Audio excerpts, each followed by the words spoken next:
Você está assistindo ao Kollel Happy Hour. Só acho que não precisa apresentar, né? Todos que vieram aqui conhecem o Rav Max. Rav Max, o último shiur está falando para mim agora que ele está aqui no Rio de Janeiro por enquanto. O último shiur que ele está dando, então a gente tem o mérito de você ouvir. Tá achando vamos ter muito proveito. Bom, boa noite. A gente tem Rosh Nissan, já está no final, já está indo para o final do mês de Nissan. O mês de Nissan é considerado pela Torá, chamado pela Torá o primeiro dos meses. Rosh Chodashim é o primeiro dos meses. Por que é o primeiro dos meses? A gente sabe que Tishrei é o primeiro mês do ano, porque Nissan é que é o primeiro mês do ano. Que Nissan é o primeiro mês do ano em relação à Torá, em relação ao trabalho divino, em relação ao trabalho de cada um para Deus. Avodat Hashem, então se conta Nissan como o primeiro mês. Então já que é o início de um ano, chama Shnat Avodah, é o início de um ano de trabalho nosso em relação ao nosso povo, em relação a Deus, em relação à nossa Torá. Então já que a gente está começando agora um ano de trabalho, eu resolvi que a gente vai falar sobre temas relevantes ao nosso trabalho, ao nosso trabalho, ao Avodat Hashem. Todo mundo sabe, não é nenhuma novidade que a maior parte do tempo, a maior parte do nosso dia, a gente é controlado, a gente é levado pelos nossos hábitos. Cada pessoa tem seu hábito, tem seus hábitos, dezenas, centenas, e a gente é controlado por isso, e cada um aqui sabe a dificuldade que é de mudar um hábito e a facilidade que é de começar um hábito. E isso pode interferir na nossa Avodat Hashem, no nosso trabalho para Deus, ou isso pode ajudar para o nosso trabalho para Deus. Tudo que Deus criou, tá, a gente pode usar de duas formas, pode atrapalhar ou pode ajudar. Então o assunto hoje é hábito. A gente vai falar desse livro aqui muito interessante. Está escrito na Mishnah, quem é sábio, aluno é Nicoladão, o que aprende de toda pessoa. A gente tem que sair por aí catando tudo que dá para aprender, seja em psicologia, em física, em química, seja o que for, e aplicar isso na nossa Avodat Hashem, na forma que a gente se relaciona com Deus, com a Torá, com as mitzvot. Poder do hábito. A gente vai falar então sobre o hábito. Também um pouquinho de psicologia e também, claro, um pouquinho de Torá, porque não é pecado. Oi? Acho que tem um livro, Charles Duhigg, enfim. Ele pesquisou o assunto durante muito tempo. Acho que é um jornalista, um repórter do The New York Times. Ele pesquisou o assunto há muito tempo. Ele fez um estudo fantástico sobre o hábito, a origem do hábito, como funciona o hábito, enfim. Como que é o hábito, como funciona o hábito. A verdade é que o que se descobriu em psicologia é que mesmo uma pessoa, estou adiantando aqui o livro, quem tiver preguiça de... Eu vou adiantar um pouquinho, não vou falar o final. A verdade é que uma pessoa, mesmo sem memória, isso é o que se descobriu psicologia lá nos anos 70. Os psicólogos, enfim, especialistas em neurologia, descobriram que é possível que uma pessoa sem memória, que não tem memória, é possível que ela passe a adquirir novos hábitos, é possível que ela passe a adquirir novas formas de comportamento dela e que ela guarde isso na cabeça dela, mesmo que ela não tenha memória. Então, no começo do livro ele fala sobre um senhor que perdeu totalmente a memória, então ele ia lá, participava das pesquisas, no meio da pesquisa ele falava: oi, como é seu nome? Prazer, meu nome é tal. E aí, 5 minutos depois, oi, como é seu nome? Prazer, meu nome é tal.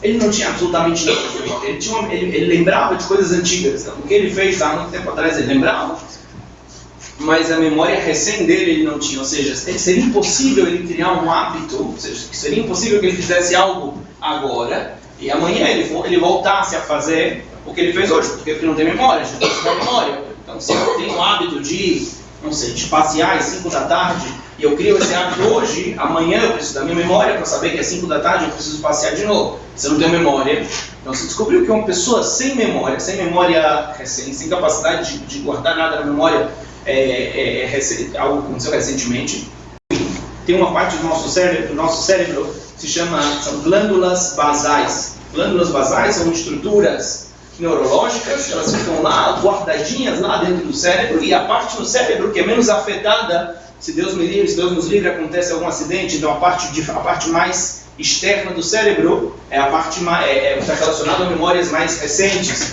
Quanto mais profundo, então são memórias antigas. E lá dentro tem essas glândulas, que são glândulas basais, que é uma estrutura neurológica responsável para guardar hábitos. Então os hábitos ficam lá. Então os hábitos não estão relacionados com a memória. O que isso quer dizer? Por que o cérebro funciona dessa forma?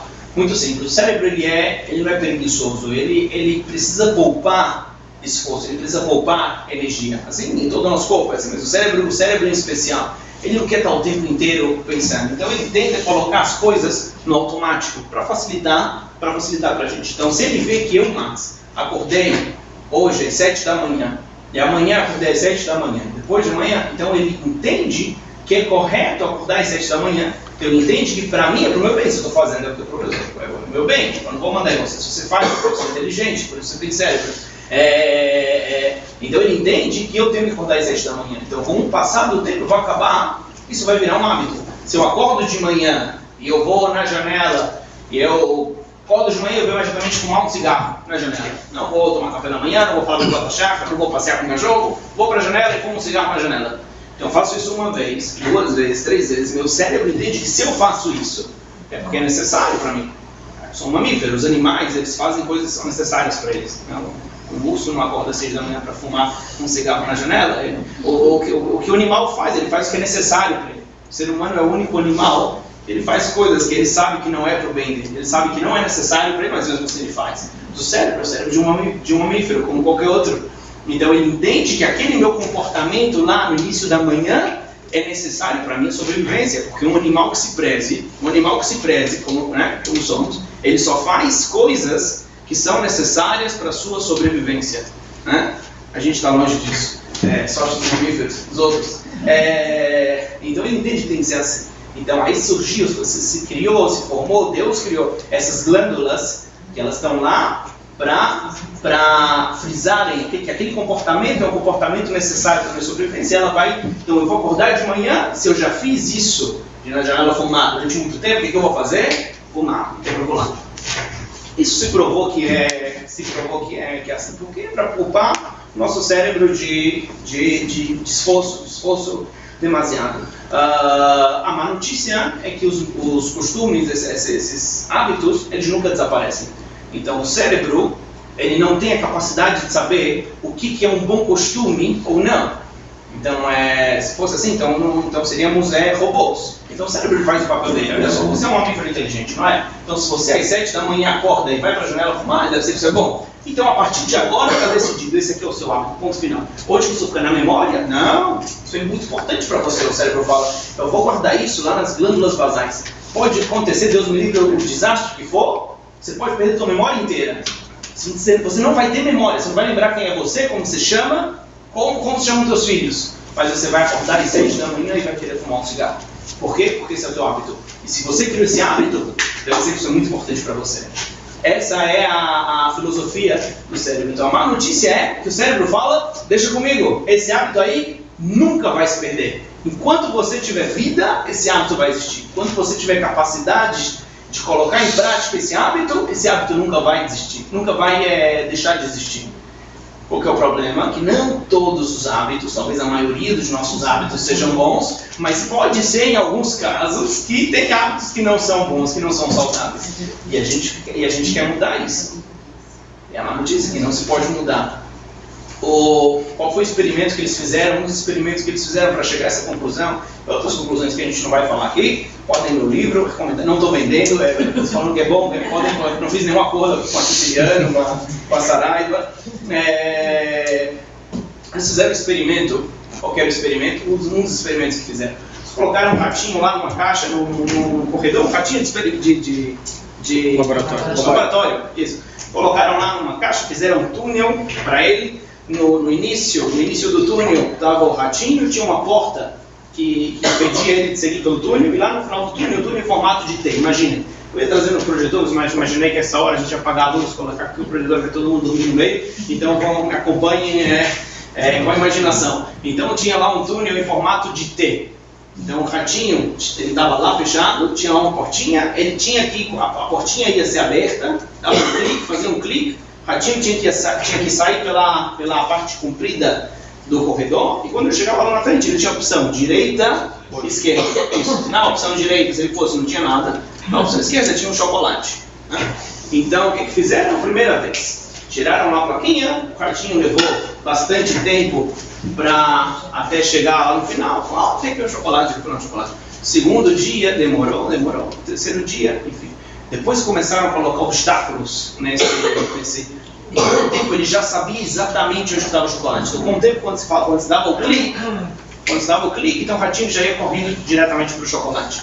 Eles chegaram a uma conclusão que mesmo que eles colocaram eletrodos pequenos lá para medir a atividade cerebral lá do ratinho, e eles chegaram à conclusão que quando ele estava indo até o chocolate, a parte do cérebro que estava em atividade não era a memória comum, e sim seria aquela parte mais interna do cérebro, que seriam as glândulas basais. E mais ainda, eles resolveram fazer uma brincadeira com o ratinho. No meio do corredor, eles colocaram uma plaquinha com choque. Outros obstáculos que faziam o ratinho sofrer um pouquinho. Então ele via lá a plaquinha com choque. Então ele podia pensar, eu sei que lá está um chocolate, mas eu vou passar aqui por essa plaquinha, eu vou tomar um choque, eu não sou bobo, então eu não vou ficar aqui sem chocolate, melhor sem chocolate, mas sem ganhar choque. Não, ele tomava o choque e seguia. Aí voltava e voltava. Aí de novo tomava o choque. Ele sabia, com o tempo ele sabia que lá tinha um choque. Mas o costume, o hábito de ir pelo corredor e ganhar o chocolate dele, valia mais do que o choque. Daqui se chegou à conclusão, quando se é criado um hábito, mesmo que no meio do caminho entre você e a tua recompensa, mesmo que haja algo que seja doloroso para você, você vai passar por isso porque o hábito é muito forte. Isso explica porque pessoas não se importam com a reputação, com o nome, com a família, com o dinheiro, com os estudos, seja com o que for, quando ela tem um vício ou quando ela já tem um hábito muito bem formado, então nada mais é levado em consideração. Por quê? Porque ela passa a agir no automático. Porque essa era a ideia do cérebro, lembra? Porque ele não sabe que nós somos os únicos mamíferos que não sabemos distinguir entre um hábito bom e um hábito ruim. Os únicos que criam hábitos ruins. Então assim que funciona. A palavra hábito em hebraico, sabe que em hebraico nenhuma palavra é à toa. Tudo está no lugar. Como que se fala hábito em hebraico? Tem duas palavras para falar hábito. Como que se fala hábito em hebraico? Uma palavra. Shigra. Erguer. Shigra é rotina. É próximo. Duas palavras mais próximas é erguer e minhag. Erguer vem da palavra regilut. Eu estou acostumado com algo. Ani regil beze. Eu estou acostumado com isso. Regilut. Erguer é a que mais se aproxima, é hábito. Tanto que a palavra erguer, em hebraico, que é hábito, se escreve igual que a palavra aregel. Então, erguer, rei, reish, gimel, lamed, escreve igual que a palavra aregel. Por quê? Porque a função do regel levar a gente. O regel pensa, não. Ele obedece, ele leva a gente onde que a gente quer. O hábito é igual também. O hábito é erguer. O hábito é como o pé. Ele leva a gente. Ele não pensa. Ele leva a gente onde que a gente está mandando. Onde quem está mandando? Onde a gente está dentro. Onde que o hábito está mandando. Então, pé e hábito em hebraico se escreve da mesma forma. A segunda palavra para hábito seria minhag. Minhag é um costume, é uma prática. Porque você faz assim, nem não é kaha. Eu costumo fazer assim. É o meu hábito. Esse é o meu minhag. A palavra minhag, como se escreve minhag? Mem, nun, rei, gimel. Se eu leio a palavra minhag de trás para frente, do mem sofit, do gimel até o mem, então eu tenho a palavra mem, nun, rei, gimel, de forma a palavra geinom. O que é geinom? Inferno. Não inferno que se ensina por aí, toda a ideia é que geinom é aquele estado espiritual onde se purifica a alma, onde a consciência é limpa, ela volta à sua forma original, ela é limpa. Então o minhag, o costume, se ele é feito de mal, se ele é mal usado, ou seja, eu posso pegar essas palavras mesmo, essas letras mesmo, num rei gimel, eu posso formar um minhag, um costume, se é um bom costume, ou isso pode, se for feito de forma inversa do que é correto, isso pode levar a um geinom, algo que vai precisar de uma purificação depois. A diferença é que no geinom dá para limpar tudo. O hábito a gente já viu que não tem volta. Essa é a ideia. Mas o hábito ele pode ser mudado. A gente vai falar isso daqui a pouco. O hábito ele pode ser mudado. Essa é a ideia do geinom também. Então tem tudo a ver. Hábito em hebraico erguer, que é o pé, ou minhag, que pode ser lido tanto minhag quanto geinom. Depende de como que eu faço, depende de como que é o meu minhag. O Agmará fala que quando uma pessoa peca, leia-se, faz alguma coisa que ela sabe que não tem que fazer, não necessariamente pecado. Quando a pessoa faz alguma coisa errada, a segunda vez que ela faz, para ela, a cabeça dela é como se fosse permitido. Normal. A cabeça dela, ela pensa que é permitido. Ela já acostumou. Na terceira vez que fala de Mará, é como se fosse mitzvah. Na cabeça dela, ela faz como se fosse uma mitzvah. Isso está escrito, é uma regra, um conceito em psicologia que está escrito no Sefer HaChinuch, aparece mais de 30 vezes no Sefer HaChinuch. Um livro que é antigo, acho que da Idade Média, talvez, que explica as mitzvot. Ele fala lá uma regra básica em psicologia, que é atrás dos atos, o coração vai atrás. Então não importa o que se está fazendo de errado, o coração ele vai atrás do que se está fazendo. É outra defesa do cérebro. Porque a gente não pode ficar o tempo inteiro com sentimento de culpa, que eu estou fazendo está errado. Então o cérebro é o nosso melhor amigo, ele é sensacional. O que ele faz? Você está fazendo isso? Só pode ser que você é cérebro, você é um mamífero, né? Não é que todos os mamíferos só fazem coisas boas? Então se você está fazendo isso, deve ser que é sério. Então eu vou te ajudar a você justificar o que você está fazendo, eu vou te ajudar a você criar um vínculo de amor com o que você está fazendo. Minha mãe, antes contei isso aqui alguma vez, né? Alguns tios que falei aqui, mas minha mãe foi advogada no tempo do Greenpeace, voluntária, trabalhava para o Greenpeace. Uma causa lá que ela defendeu com unhas e dentes durante muito tempo foi um caso lá das baleias nas ilhas Faroé. Acho que é na Dinamarca, pode ser, perdoe isso, Ilhas Faroé, é uma atrocidade que se faz lá. Baleias, tem uma época do ano as baleias, um grupo de baleias, um grupo gigante de baleias, elas vêm e passam por essa região, por essas ilhas. Tem um costume antigo lá nessa ilha, que moradores dessa ilha vão lá e eles matam as baleias, vão até a margem do mar, lá desse lugar, eles matam as baleias ficam gritando lá horas, né, que fazem escritar, que morrem sem dor e ponto. Esfaqueiam elas ficam lá gritando por horas e a água fica toda vermelha. É uma atrocidade, algo que já se faz durante muito tempo. E minha mãe defendeu, foi contra essa, junto com o Greenpeace, contra essa atrocidade, tentaram fazer conseguiram fazer muitas coisas. Então, onde que eu estou querendo chegar com isso? Porque uma vez eu lembro que eu fui com ela em uma reunião com pessoas que estavam defendendo a prática da matança às baleias. E aí eu escutei, ela estava no meu cantinho, eu opinei, naquela época eu falava pouco. E eu escutei lá pessoas que eram a favor dessa prática, era questão judicial. E as pessoas como que elas apoiavam, porque a tradição milenar, e porque a baleia é pro bem da baleia, é pro bem da humanidade, é pro bem do ser.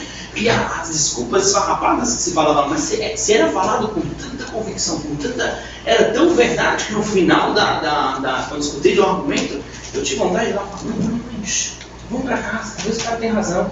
E eu realmente pensei, pode ser que é verdade, pode ser que a gente que está errado, a gente está vendo o negócio de forma pequena, cabeça pequena, está enxergando de forma maior, fala, não, porque parte da carne vai para as criancinhas comer, não fala, tem parte.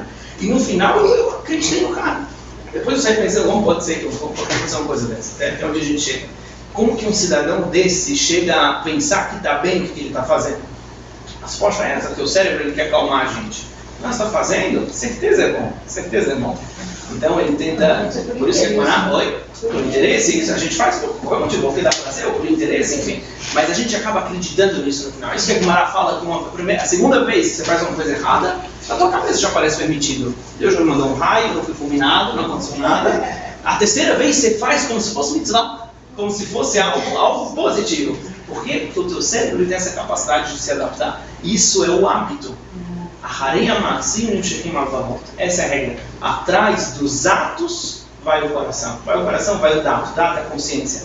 Vai o cérebro. Exatamente o que a gente está falando aqui. Bom, se a gente falou que o hábito é algo tão positivo, algo tão forte, algo que é impossível de fingir que ele não existe. Então a pergunta que a gente faz, a gente começou falando aqui que esse é o início do ano, é o início do ano em relação ao trabalho divino, em relação à Torá, mitzvot. Então por que não aplicar o hábito na prática das mitzvot, no dia a dia, na forma que a gente cumpre as mitzvot, na forma que a gente na nossa vida, no que é bom, que a gente considera que é bom. Então, por que não estudar um hábito e colocar um hábito nisso? Ou seja, fazer que mitzvot virem um hábito, que coisas boas passem a ser um hábito. Por que a gente não faz isso, então? O grande problema com isso é que a gente tem que ver primeiro qual que é a opinião da Torá. Está tudo escrito na Torá, não tem nenhuma novidade, está tudo escrito lá. O que a Torá acha disso? De colocar o hábito na Avodat Hashem. Em Hazon Ishayal, Hazon, no Tanakh, um dos livros do Tanakh, o profeta Ishayal, ele fala, a gente lê esse texto aqui, essa Haftarah, em Tisha B'Av, ou melhor, no Shabbat, antes de Tisha B'Av.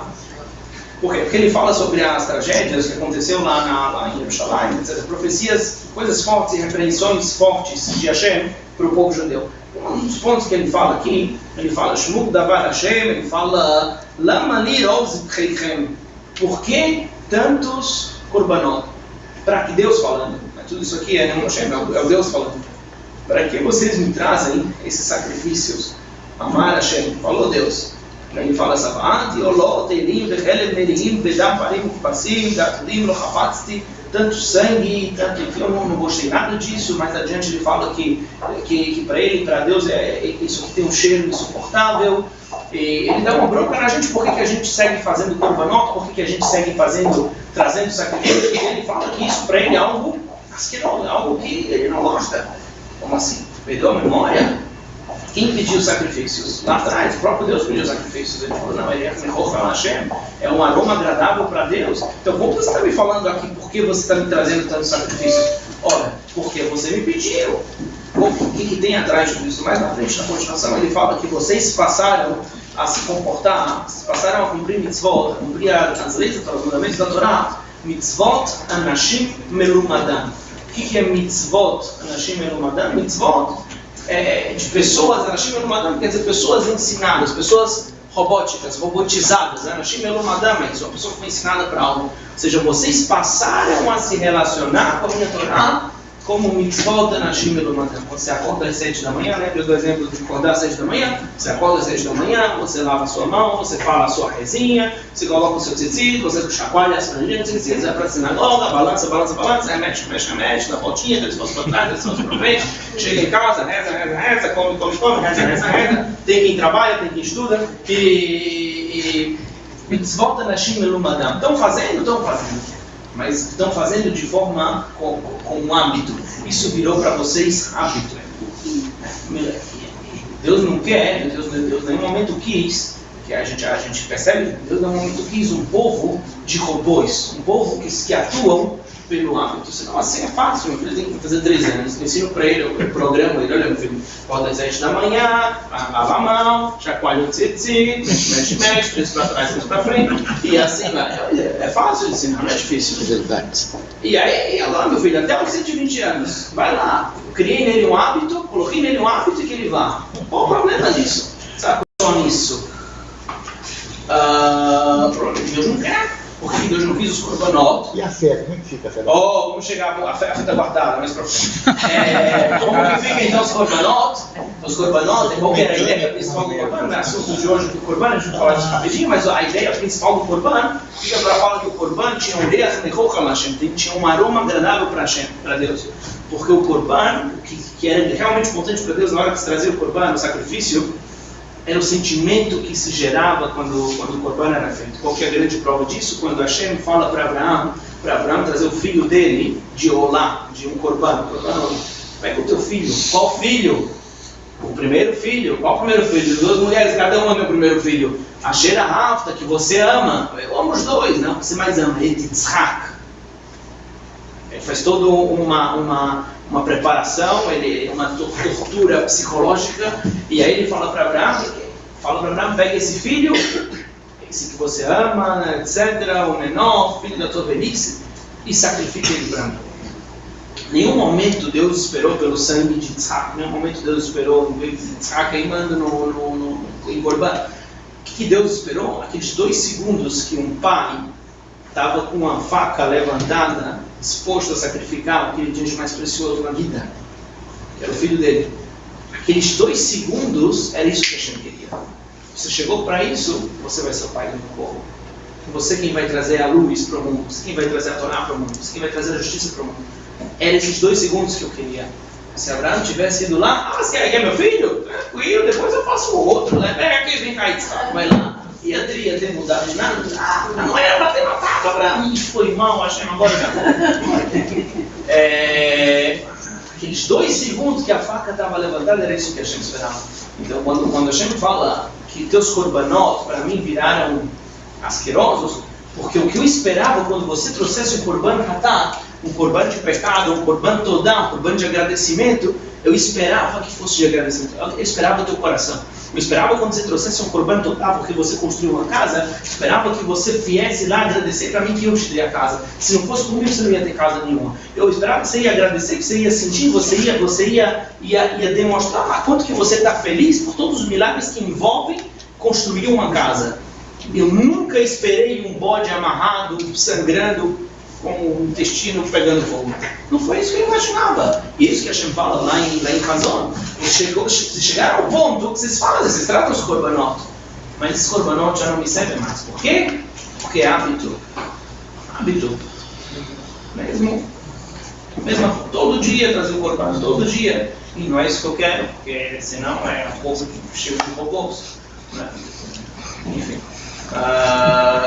Por outro lado, no resumo do Shulchan Aruch que a gente usa, está escrito lá que uma pessoa que ela tem dificuldade para acordar de manhã, voltando aqui para o caso lá de manhã, a pessoa que tem dificuldade para acordar de manhã, o que ela tem que fazer? Primeiro está escrito assim, a primeira alahá que aparece lá no Shulchan Aruch, nosso código de leis, fala, Leolam, sempre a regra tem que ser Gaber Adam Karim, a pessoa ela tem que levantar de manhã, ela tem que ser gibor, tem que ser forte como um leão, e ágil como uma águia, rápido como um cervo, etc., para fazer a vontade de Hashem. Assim ela tem que acordar com esse sentimento. Então, se é difícil para ela acordar de manhã, ela não pode ser que é difícil, ela é um gibor, ela tem que ser como um leão. Então, o que ela tem que fazer? Está escrito que ela tem que, durante 40 dias, tem que acordar cedo. Então, 40 dias você faz, coloca lá, aconteça o que acontecer. 40 dias eu vou acordar nessa hora.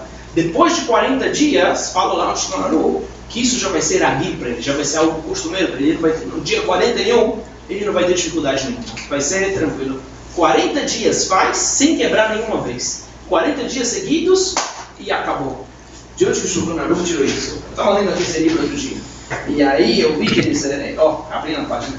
Que em um dos experimentos que eles fizeram lá nos anos 70, com aquele cidadão que perdeu a parte da memória recém, então eles estavam estudando ele para ver quanto tempo era necessário para as glândulas basais desenvolverem, firmarem um novo hábito. E fizeram testes com ele, né? Quanto tempo isso era, para ver quanto tempo ia ser necessário. Então. E aos 36 dias, aos 36 dias ele acertava 95% das escolhas. Ou seja, 36 dias fazendo aquela mesma prática, aquele mesmo experimento. Eu não vou estragar aqui a graça, vocês vão ter que ler no livro.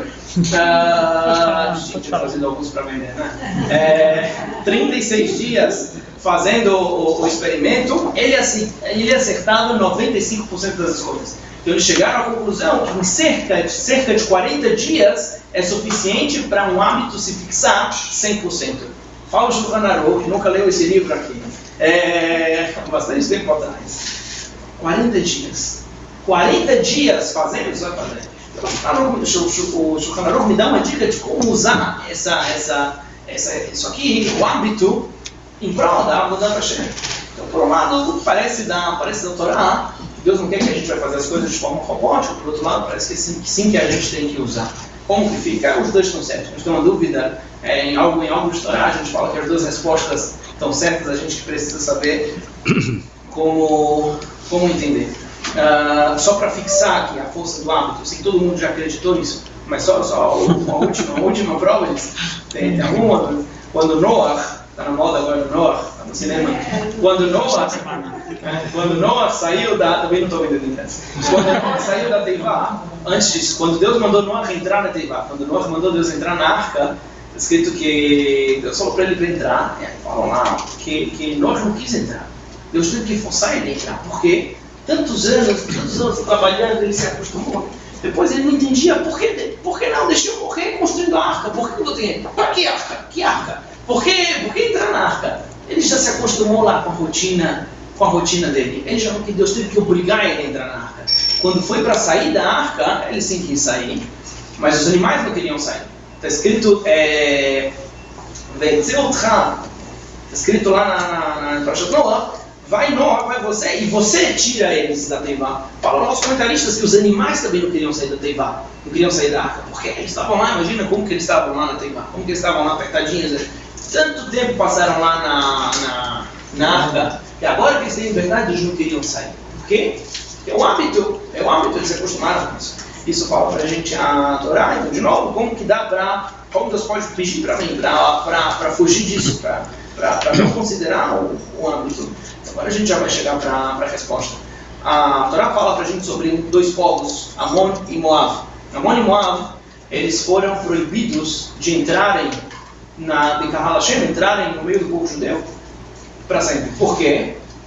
Porque eles foram proibidos. Está escrito que eles não anteciparam, com pão e água para vocês quando vocês estavam saindo do Egito. Ou seja, eles viram a gente saindo, eles viram um povo lá indefeso, um povo sem GPS, perdido no meio do nada, e eles ficaram lá parados, não fizeram nada. Eles tinham uma obrigação ética, uma obrigação moral, deviam oferecer ajuda para a gente, oferecer para a gente pão e água assim que a gente pedisse. Isso que eles foram tão ruins, que eles não vieram oferecer ajuda, então Deus falou, eu não quero esse povo misturado com vocês. Tem que ser muito ruim para ver uma pessoa, um povo, na situação que vocês estavam e não chegar para oferecer ajuda, então eles estão proibidos de entrar no canal pergunta que fazem lá os sábios, justo Amon e Moab se comportou dessa forma. Quem que era o pai de Amon e Moab? Quem foi o pai desse povo? Foi Lot, o sobrinho de Abraão. Lot, quando que a gente vê a história de Lot na Torá? Olha a forma que Lot recebeu as visitas na casa dele. Lembra quando chegaram os anjos? A Torá fala como que Lot recebeu eles em casa. E ele protegeu, e ele estava disposto a dar a vida dele pelos orrinhos da filha dele, enfim. E como que, olha, que forma incrível ele recebeu as visitas em casa. Lot parece que era uma pessoa muito boa. Como pode ser que os filhos de Lot, os descendentes de Lot, eram dessa forma? Você tem um pai de um povo que se comporta de uma forma tão forte, de uma forma boa, de uma forma caridosa, como pode ser que os filhos vão sair dessa forma? Aprenderam do pai? A resposta que falam lá, o Melitz Yosher, um grande sábio, ele fala que só é transmitido para as outras gerações, para os filhos, para os netos, algo que a gente faz de verdade, algo que a gente faz que é o que a gente é. Quer dizer, isso e não por hábito. Está falando que o que Lot fez de receber visitas era um hábito, não era algo que ele gerou, não era algo que ele construiu, não era algo que ele alcançou. Ele aprendeu com Abraão isso. Ele veio na casa de Abraão, era comum. Quem que é lá o VIP? É a visita. Então Abraão ficava lá na porta da tenda, vendo se passava alguém lá longe. Trazia para casa. Com o tempo, com o passar dos anos, Lot foi se acostumando com isso. Então, uma visita tem que ser muito bem tratada. Isso virou um hábito. Ele não lutou por isso. Foi algo que ele construiu por hábito, isso ficou impregnado ali. Mas algo que se constrói por hábito não é transmitido para outra geração. Não necessariamente se eu vejo que meu pai faz algo bom, mas ele faz isso por hábito, ele se acostumou assim de alguma forma, não necessariamente eu vou adquirir isso, não necessariamente eu vou transmitir isso para o meu filho, para os meus netos, isso não me impregna nos outros. Quando sim se transmite, quando é algo que alguém lutou por isso, quando é algo que Salomão Slobodka, outro grande sábio, grande líder lá na Yeshiva de Slobodka, lá na Europa, 100 anos atrás, enfim, os grandes sábios nossos da contemporâneos. Ele tem uma explicação muito bonita aqui no caso de Amon e Moab. Ele fala que por que Lot foi salvo? Porque Lot teve no mérito de ser salvo quando Sodoma e Amorá foi destruído, quando a cidade dele foi destruída. Ele fala que o mérito não foi porque ele fazia Arnassat Orchim, não é porque ele recebia pessoas em casa de forma tão meável, tão kosher. Também pessoa não. Porque qual foi o mérito dele? O mérito dele foi que quando Abraão foi para o Egito com Sará, lembram? E Abraão falou que Sará era irmã dele, de Abraão mentiu, Lot ficou calado, ele podia dedurar. Por que ele podia dedurar? Qual seria o interesse dele? Ele ia ganhar dinheiro com isso. Imagina a recompensa que ele não ia ganhar se ele fosse lá para uma notícia de última, me dá um dinheiro que eu vou te falar, ou vou te falar e depois me recompensa. Aquela lá não é irmã dele, ele podia ter ganhado dinheiro com isso. Isso que ele não dedurou, pelo mérito disso ele mereceu ser salvo, ele mereceu ser pai de dois grandes povos, Amon e Moab. Qual que é a diferença? Que lá fala o Salomão Slobodka que o que era o ponto fraco de Lot, do bolso dele, mas outras 6 milhões de pessoas no mundo, principalmente um grupo específico de 15 milhões, que eu não vou falar o nome. Mas o ponto dele era verdade, o ponto dele era o bolso. Então, aquela prova para Lot foi uma prova muito grande. Eu tenho aqui a oportunidade na minha vida de cair. Na minha vida. E de ganhar uma boa quantia. Eu não vou fazer. Eu não vou fazer. Tudo me diz, meu instinto me fala, faz fazer. Mas eu não vou fazer. Isso que ele lutou contra isso, que ele resolveu que ele não ia fazer, isso foi algo dele. Foi algo que ele lutou, foi algo que ele construiu, foi levado por nada. Por isso, por mérito disso, ele mereceu ser salvo, ser pai de 2 grandes povos. Mas não pela razão que eu tenho. Por quê? Porque isso era hábito. E o hábito em si não leva a nada. Rav Dessler, outro grande sábio contemporâneo, escreve lá no Kitab Mundial, ele fala sobre um conceito chamado Nekudat HaBehirah. Que Nekudat HaBehirah, ele fala, um pouco forte que ele fala, um pouco bastante forte. Ele fala que nós somos recompensados e cobrados principalmente pelo que nos transformamos, ou pelo que a gente fez de verdade, não por acaso pelo que a gente saiu fazendo por aí. Em outras palavras, nós não somos recompensados ou cobrados pelos nossos hábitos. Ou seja, algo quando se já gera um hábito, seja bom ou seja ruim, isso já não é mais relevante. Por quê? Porque não é você. Você é um robô. O robô merece salário? Não. O robô merece uma medalha de honra ao mérito? Não. Quando você dá lá na caixinha todo dia por hábito, que teu pai te ensinou assim, ou porque é a campanha do Rebbe, ou porque você entende que isso é correto, você vai chegar lá em cima, olha, eu dei destacar todos os dias da minha vida, nem um beijo você não vai ganhar. Por quê? Isso fala o Rav Dessler. Por quê? Porque não foi você quem fez, foram tuas glândulas basais, elas vão pro Ganélio do abismo. Porque não foi você quem fez, você foi o robô. Quando sim se fala em recompensa e cobrança, quando teus atos são atos que pensados, são atos que, então se é para mal você cogitou, se é para bem, eu entendo que tem aqui uma interrogação, então está tudo errado, a gente já vai responder está tudo errado daqui a pouco, a gente fala da fé também. Então, o que importa realmente, o que eu me ser? Tem aqueles casos de experiência de quase morte, não assunto da palavra, vai só passar por alto. Experiências de quase morte, pessoas no mundo inteiro, em todas as épocas, que tiveram experiências de quase morte, foram declaradas mortas e acabaram voltando. Estavam lá no necrotério, alguém estava lá fazendo o trabalho dele, ou lá. E voltou relatando uma história. Alguma coisa que ela viu lá do outro lado.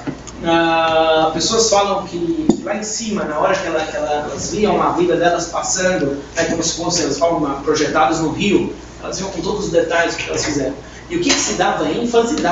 Se dava ênfase a coisas pequenas que foram feitas, foram realizadas, ela nem lembrava disso. Ou seja, a pessoa não chegou lá pensando, quando eu chegar lá em cima, eu vou lembrar lá para Deus aquilo que eu fiz lá aquele dia, aquela doação, aquilo que eu fiz, aquilo que eu criei, aquela instituição, e aquilo. Aí chega lá, isso aí é passado assim.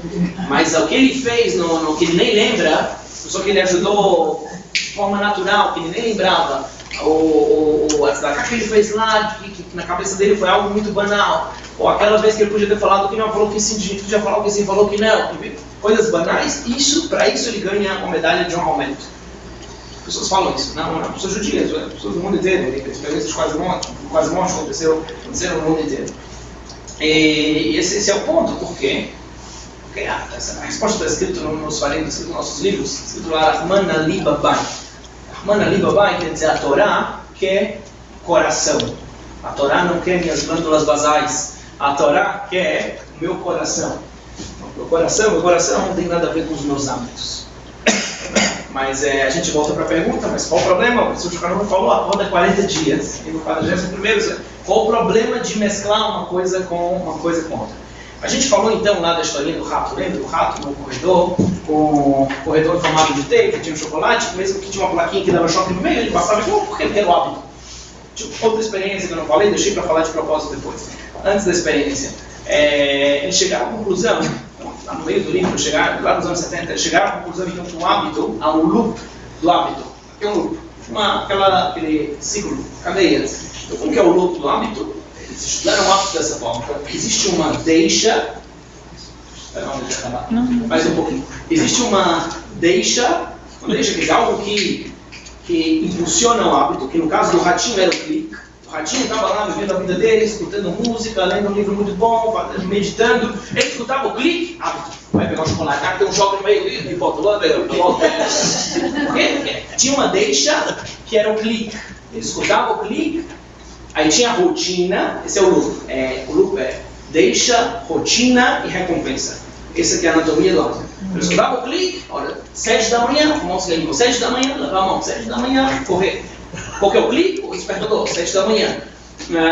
Ou sua esposa, esse é o clique. Agora é o hábito. Então, deixa, no caso do rato, era o clique. A rotina era a caminhar até o chocolate. E a recompensa era o chocolate. Baseado nisso aqui, então surgiu aqui uma estratégia de marketing, de como fazer propagandas, como fazer pessoas comprarem, como convencer pessoas a do McDonald's. Qual que é o clique? Você está lá no carro e você vê lá um prédio amarelo, vermelho, com um palhacinho lá, com tudo igual, o McDonald's é igual em todo lugar. Então isso aqui é o clique. Agora chocolate. Qual que é a recompensa? Aquela batata frita que na hora, antes de estocar na boca, eu já senti o sabor. De tanto sal enfim, toda aquela explosão de sabores, ela derrete, eu nem preciso mastigar a batata do McDonald's. Falar, como você sabe, que tem McDonald's caché na Argentina. Então, eu nem preciso mais, coloca na boca e já derrete. Por quê? Porque é recompensa imediata, que é para fixar o negócio. Então, eu estou passando lá no meu carro, pensando na vida, meditando, né? Drive-thru. Não, agora já foi. Agora é o hábito. Mas isso aqui vai me trazer problemas de saúde, porque a quinta vez no dia que eu estou comendo isso, é o hábito, é o choquinho do rato. Não importa o hábito, então eu vou lá. Pego o meu lanche lá, isso aqui é a recompensa, esse aqui é o lucro. Então a regra para vender é muito simples, você tem que fazer o clique, você tem que incentivar a pessoa, mostrar para ela como que é a rotina e, claro, caprichar na recompensa, o produto tem que ser bom. Isso aqui é uma regra muito boa de marketing. Vamos voltar lá para a segunda experiência. Em uma segunda experiência, baseado nessa regra aqui, eles queriam vender um produto e não se deram bem vendendo o produto. Por que eles aplicaram essa regra aqui? Não. Por que não deu certo? Qual era o produto? Então vendeu um produto que se chamava como que era? Febreze. Eu nunca ouvi falar desse produto, mas alguém lembra? Nos Estados Unidos, anos 70, 80, 90. Febreze se chamava o produto. Era um produto que eles descobriram lá. Um pesquisador descobriu que tal substância que ela tem a capacidade de atrair células de olor e ela consegue neutralizar o olor, o cheiro de um objeto. Então, qual que era a ideia? Você compra aqui, você coloca isso aqui no teu sofá, mas com o cheiro de cachorro molhado, e esse produto ele é indolor? Inodoro. Ele não tem cheiro nenhum, né? Esse produto não tem cheiro nenhum. A ideia é que ele absorve cheiro. Você coloca lá no sofá com cheiro de cerveja, de bom, você coloca lá esse produto, esse Febreze, e aí o cheiro vai embora. Que cheiro fica? Nenhum. Muito bom, vamos vender um produto muito bom. Quem não quer isso? Produto muito bom. Como que a gente vai vender isso? Eles pensaram, clica, a gente tem que fazer uma estratégia de mostrar lá o produto e a rotina, você vai comprar esse produto, adeus todos os cheiros ruins que tem na sua casa e a recompensa, que você vai ter uma casa sem cheiros desagradáveis, enfim, aplicaram lá estratégias de marketing nisso aí, venderam, encheram umas prateleiras, né? 1 mês, 2 meses, quase não vendeu. E aí metade do livro de Paulo dessa experiência. E quase não vendeu. Tentaram entender por que não vendeu. Resumindo bastante, eles entenderam que faltava um último ponto. E esse ponto que faltava é o ponto que falta para a gente conciliar o hábito com o Shulchan Aruch, com a prática do visual. É exatamente esse ponto. Qual que era o ponto? Chegar na seguinte conclusão. Uma pessoa, ela se acostuma com o cheiro ruim. Eles foram em casas. Os caras que querem vender, eles são muito bons. Então, eles foram visitar uma das casas que eles foram numa casa de uma pessoa que cuidava de gambá. Não tinha gambá e tudo. Então, a casa tinha um cheiro horrível. Então, eu saía com alguém, e aí estava indo muito bem, trazia a pessoa em casa, a pessoa não sabe o que é, eu descobri que eu estou casado, porque não sei o que, acabava aqui, não queria mais nada. Porque tinha cheiro de gambá em tudo. Ela começou a passar o produto e o produto desapareceu. E ela falou para os pesquisadores lá da empresa: vocês salvaram minha vida, vocês mudaram minha vida. Aí os caras falaram: a gente vai ficar bilionário com esse produto, a gente vai salvar a vida de muita gente. Aí depois eles foram na casa de uma outra pessoa, uma senhora que tinha um monte de gatos em casa. Aí, cheiro de muitos gatos. E a senhora, perguntaram para a senhora: lembra aquele produto que a gente deu para a senhora de teste? A senhora tem usado? Sabe, eu usei 1 ou 2 vezes, está guardado lá no armário. Você quer de volta? A senhora não está usando? Não. Por que a senhora não está usando? Não, usei 1 ou 2 vezes, depois não deixei de usar. Não sei, deixei de usar. Mas por que sua casa está com cheiro de gato insuportável? Que cheiro de gato? Que cheiro? Que gato? Aí eles perceberam. Outra regra natural, eles perceberam. Outra regra natural, ela fala que Enadam Roen Gayatzmo. Uma pessoa não vê suas próprias manchas. Quando aparecia uma mancha na pele de alguém, lembra? 2 parajotas atrás, quando aparecia, ele tinha que chamar o Cohen. E só o Cohen podia ver a mancha. Por que ele mesmo não pode ver a mancha? Ele vai lá no Google, coloca lá a mancha branca com não sei o que, ele vê lá. Ele mesmo se autodiagnostica. Enfim. Por que mesmo ele não vê a mancha dele? Falam, porque ele está dando para ele gato. Uma pessoa não pode ver suas próprias manchas. Porque ela vê que é uma mancha, isso aqui é uma arte. Isso aqui é uma tatuagem divina, isso aqui é minha alma saindo para fora.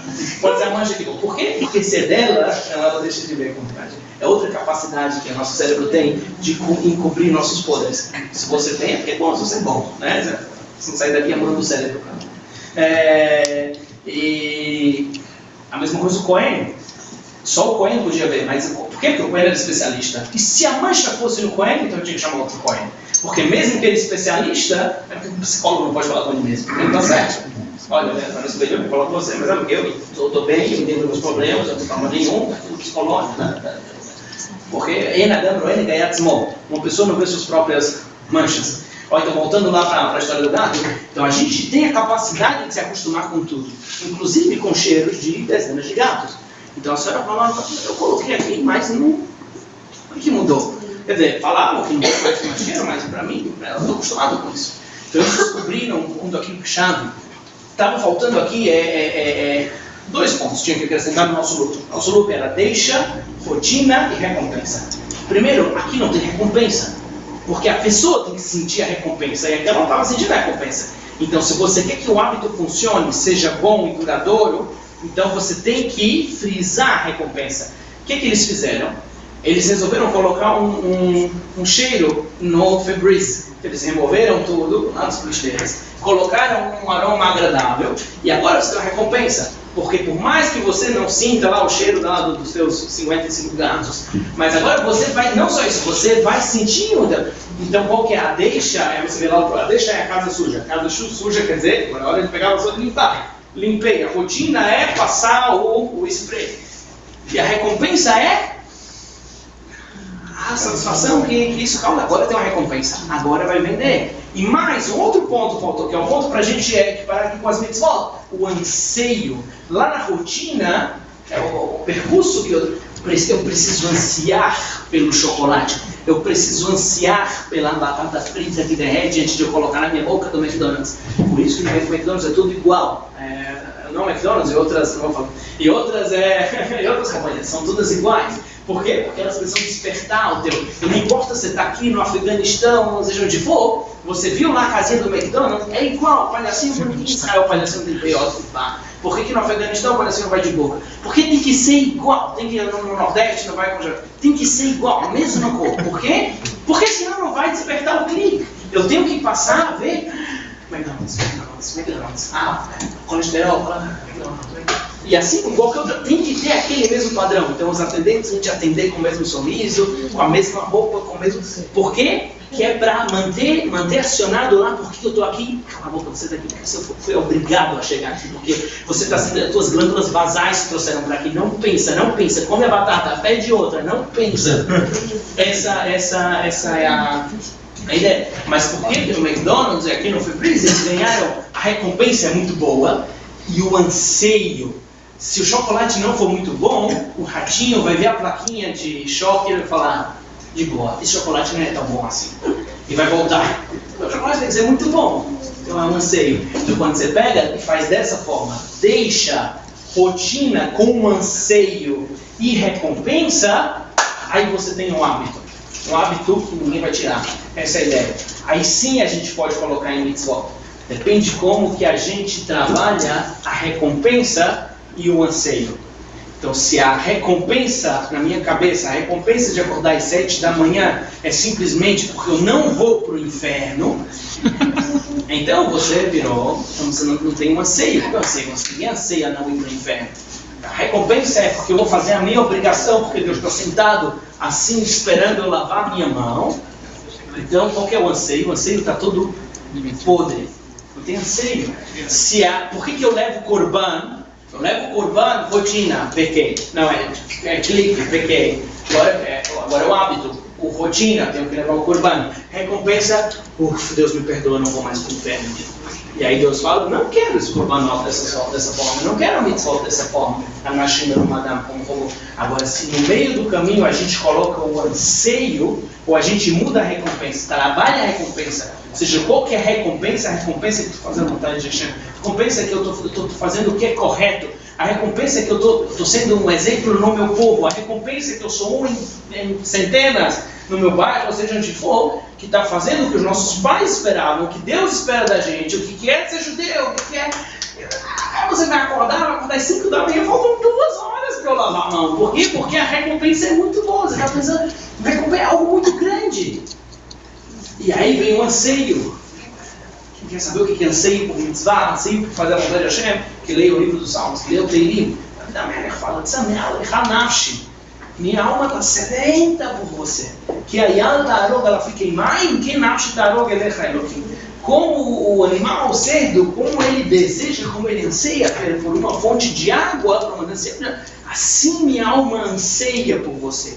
Deixa anseio, recompensa. E qual que é a minha recompensa? Pensando na cabeça de David Amelech, minha recompensa é fazer você feliz. Minha recompensa é fazer o correto. Minha recompensa é ser tov yashar beinei Hashem. É fazer o que é correto e o que é bom aos olhos de Hashem. E aí você tem um hábito bom. Por que pequei? Rotina, tenho que trazer o Corban, vou levar o Corban. Mas eu estou levando o Corban com anseio. Hashem me deu uma casa, sobrevivi à guerra, seja qual for o motivo do meu Corban. Eu estou ansioso para agradecer a Hashem, estou ansioso para pedir perdão a Hashem. E eu sei que eu vou ter minha recompensa está bem com a Hashem. Entendem? Então, se eu faço dessa forma, então não tem robô. Eu estou investindo na ansiedade. Para investir, quanto mais eu invisto na minha ansiedade, eu trabalho, eu aperfeiçoo minha ansiedade. A minha ansiedade não é fruto só das glândulas basais. Fruto da minha consciência, ou seja, eu estou expandindo a minha consciência, eu entendo o que é um mitzvah, eu estudei a mitzvah, eu sei o que é falar entre laterais, eu sei que é importante, eu sei o que é isso, eu sei qual é o significado disso. Eu expandi minha consciência. Então é um hábito, mas é um hábito enraizado na minha consciência. Essa é a ideia. A gente vai ficar por aqui, que Bezat Hashem, que seja a vontade dele, que possamos aproveitar.